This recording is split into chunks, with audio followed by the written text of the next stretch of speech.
Welcome to Blumhouse returns with two new horror films this weekend.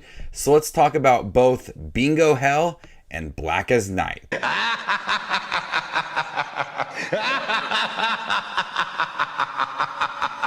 Welcome, movie watchers. Thank you guys for stopping by my channel. I'm super excited to talk about Bingo Hell and Black as Night, the two new Welcome to Blumhouse movies on Amazon Prime Video. Last year, I wanted to review them. I just didn't get around to doing the 4 films that were released last year, and Welcome to Blumhouse is doing it again. We have 2 new films next week as well. I'll be doing a double review for both of them. So this week, we're going to be talking about Bingo Hell and Black as Night. Let me know in the comment section down below, did you check out both of these films? What did you think of each one?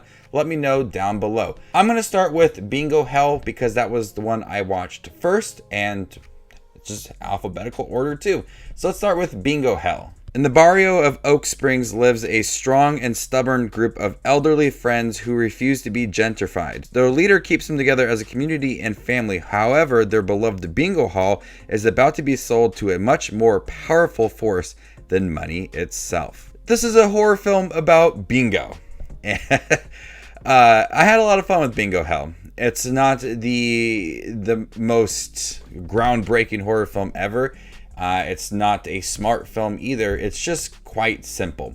And I feel like at times though that hurts it a little bit because I just want to know more about this person that came into this small community and took over this bingo hall, really took care of it, brought in a bunch of bright lights, attracted a bunch of people. I kind of wanted to know a little more backstory. As more people are spending more money at bingo, they have chances of winning tens of thousands of dollars, but there's a consequence that comes with it from the person that is now running this bingo hall. Both of these films, Bingo Hell and Black as Night, are like less than an hour and 30 minutes, so they're pretty quick, and you really feel it with Bingo Hell. Like the first 30 minutes or so, there's not like a single thing that would tell us that it's a horror film. It's a lot of setup of this small community. Everybody loves bingo. And then once this bingo hall is taken over, we see this really creepy person that is promising people thousands of dollars. If you come into the game, we'll give you $100, and is trying to attract a bunch of people. But once we start to see those consequences, the film honestly gets really gory. I was surprised with how bloody this film was. We have a few kills within here, and each one is unique and horrifying in its own way. And I feel like those moments are really strong. The horror elements of Bingo Hell really do work.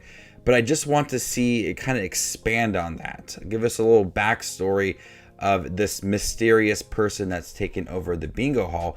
I just left wanting more from Bingo Hell. I think it had a really intriguing story, almost kind of like a satire on people who play bingo a lot.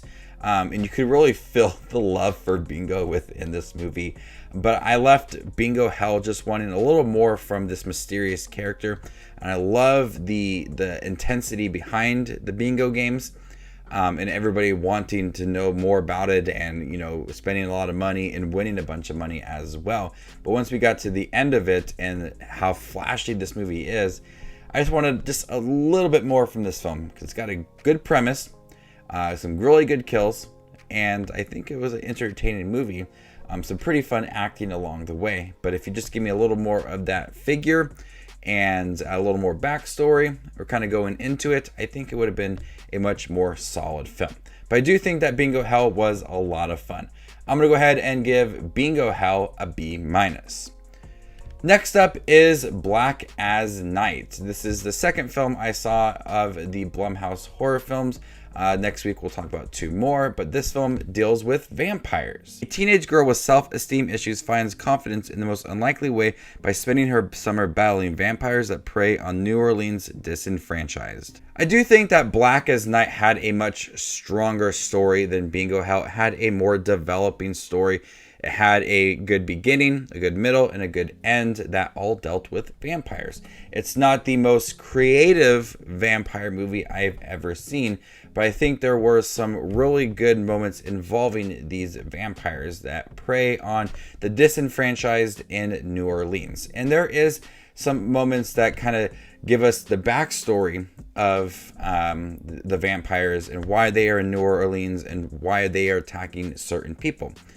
This movie is a lot of, I'm going to do this, I'm going to do this, I'm talking about this, as a lot of setup for the last part of the movie. And this young girl is experiencing a loss with her mother, and she witnesses some homeless people being attacked by vampires.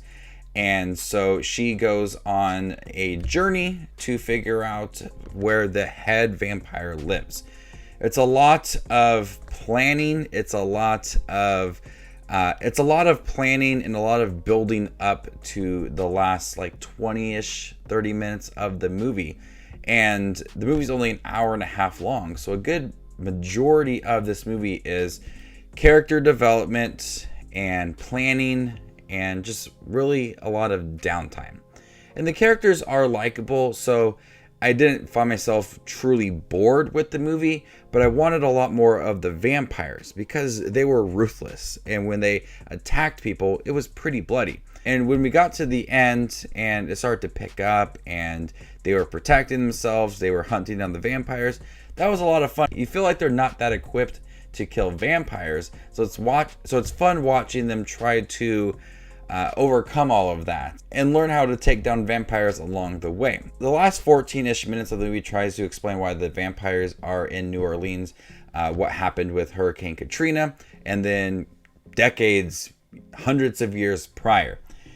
And I feel like it came a little too late because it really could have benefited the whole movie. The young girl tells the head vampire at the end of the movie, why didn't you just tell us before that you were vampires and we would have stood up with you against the people that are attacking you? So I thought to myself, yeah, why didn't you just say that earlier? It would have been a whole different kind of film. But it tries to add on this more impactful moment at the end of the movie. While I do appreciate what it was, I think it came too late in the movie. I think if it would have came a lot earlier, this would have been a whole completely different movie. It would have made that moment more impactful if it was towards the beginning of the film, because you could have built on that. But instead you had to put it at the end and they had to play catch up in the last few moments, try to be impactful, but it just felt very rushed. And so Black as Night, I feel like has a concrete story, much more than Bingo Hell. Much like Bingo Hell, I wanted to see a little more of the vampires and why they are in New Orleans. I think it came a little too late in the film, and it ultimately did feel a little rushed at the end. I'm gonna go ahead and give Black as Night a B. So Bingo Hell and Black as Night are the first two Blumhouse movies. Next week we're gonna have Madres and The Manor, and I'll talk about those in a double review as well. So I'm really excited to talk about Madres and The Manor. Haven't seen them yet, but I am excited to talk about them, and I'll probably go back and watch the previous 4 Blumhouse films and compare them to this year's as well. And hopefully this is like a tradition, because if it was, I would really be down for it, especially if it starts off the month of October. So there you guys have it, my review of Bingo Hell and Black as Night on Amazon Prime Video. Have you guys seen both of them? Let me know what you thought of them in the comment section down below. And stay tuned for the next 2 Welcome to Blumhouse reviews next week. My name is Just Watches Movies, and you guys stay classy, YouTube.